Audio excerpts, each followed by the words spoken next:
What up and welcome to Rama Screen YouTube channel, and here's my review of Netflix new documentary, Buy Now, The Shopping Conspiracy. Let's rock this. Okay, so for those of us who have been paying attention, for those of us who have been watching news and politics all our lives and are aware of the fact that governments across the world are basically ruled by corporations, the information on this docu is not as jaw-dropping or it's not as shocking as it makes itself out to be. Don't get me wrong, I think Buy Now, The Shopping Conspiracy will work wonders on audiences who are quote-unquote asleep at the wheel, and they will find out that this particular so-called conspiracy is not some kind of X-Files, Alex Jones mumbo-jumbo.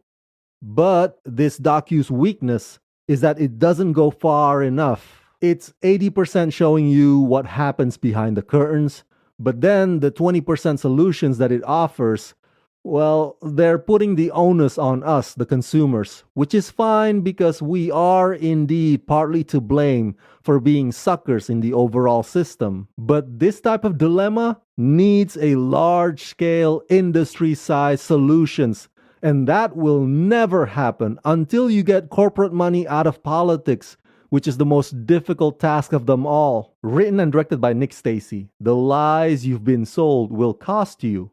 This unpredictable and revelatory documentary special from a two-time Oscar-winning team pulls back the curtain on the secretive world of the most influential brands as insiders and whistleblowers expose the covert manipulation tricks to keep you buying, no matter the cost.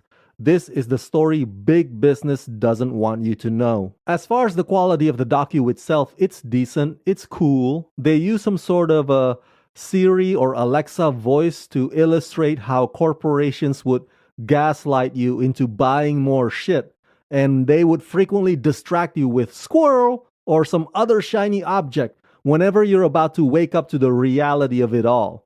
That part of the docu is both amusing and brilliant. The imagery of the billions of discarded items flooding major cities across the globe like massive garbage landfills is also one that I think could effectively ram the realization through the viewer's thick skull, because it gives you that overwhelming sense like, oh my god, I can't believe the devastation has become this drastic.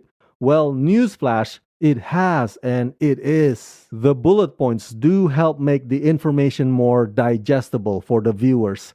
But my favorite part are the billboards. The billboards, man.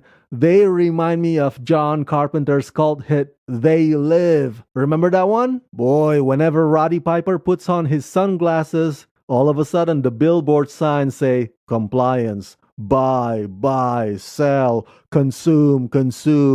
Man, what a classic movie that was. As far as the talking heads go, while I commend them for speaking out against their former companies, I don't want to give them too much credit because they're mostly Johnny-come-latelys, you know?